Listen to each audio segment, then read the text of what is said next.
Yo all, it's me, John Laval.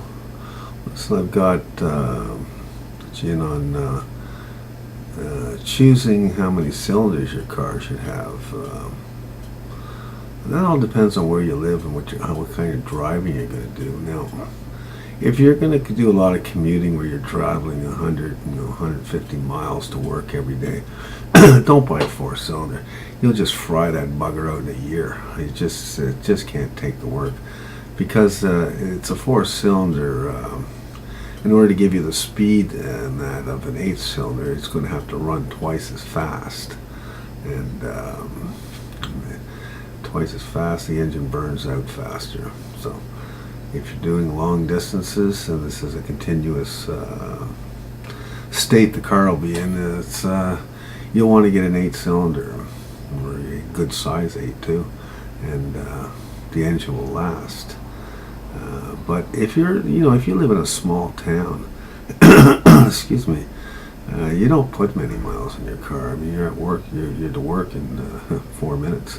I know I live in a small town, and nothing you do. You go to the doctor's office, and you look at 3 minutes, 1 minute to get to the grocery store. So you don't put a lot of miles on. So this whole thing about buying an eight-cylinder because the car's going to last, I'm going to put miles on it anyways. I'm lucky if I put 3,000 to 4,000 kilometers a year, and I'm driving a lot in town. So it just gives you an idea of what the mileage is going to be like in 10 years. In 10 years, I got 30,000 kilometers on it.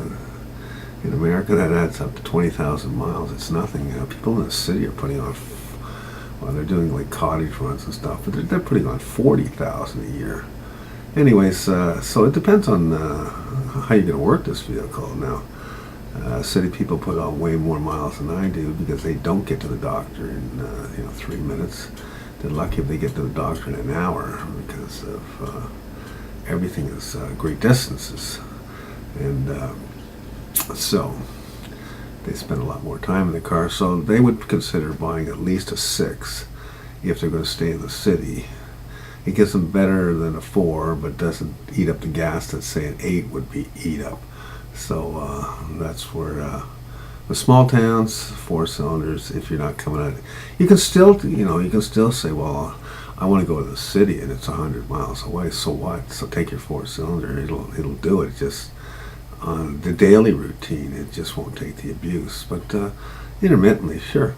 So if you're intermittently driving a distance, you're fine with a four-cylinder. And so four-cylinder for small towns, six-cylinder if you're going to stick in the city, stay in the city, and anything else that has to do with commuting or a long distance traveling for vacations where you're driving for 12 hours straight, you want to move up into the eight cylinders